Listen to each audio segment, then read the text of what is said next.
ជីវិតនាងក្រគ្មានពេលទំនេរព្រឹកឡើងរីរេជិះស្វែងរកមក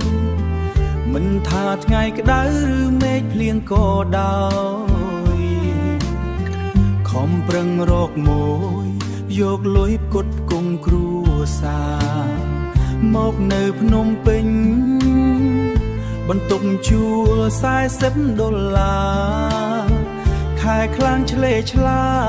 ព្រោះរកមិនបានមួយ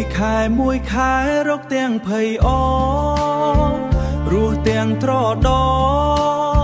មិនសូវបានសម្រាកបុណ្យទានគេផ្អាំងដើរលេងជុំគ្រួសារចំអំណៃរូបខ្ញុំអង្គុយសំកុកមើលតែបុកឃីងណាអាណិតម្ចាស់ចិន្តាដែលរងចាំនៅឯផ្ទះ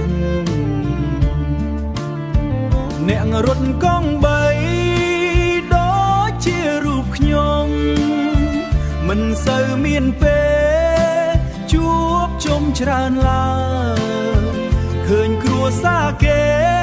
ដើរលេងសប្បាយដល់ហើយខ្លាអង្គុយគៀកកាយធ្វើឲ្យខ្ញុំស្រោបទឹកភ្នែកថ្ងៃខ្លះរកមិនបាននៅបន្តដល់ទាភ្លឺមិនឲ្យដឹងឮទៅដល់អ្នកទាំងនោះឡើយនេះហើយជីវិតអ្នករត់កង់3ជីវិតតែងផ្ញើលើដងវិថីប្រឈមនឹងគ្រោះភ័យ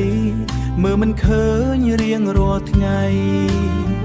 តែមិនជាអ្វីស្មានជូនពុកម៉ែបងប្អូនប្រុសស្រីមិនថាយប់ឬថ្ងៃ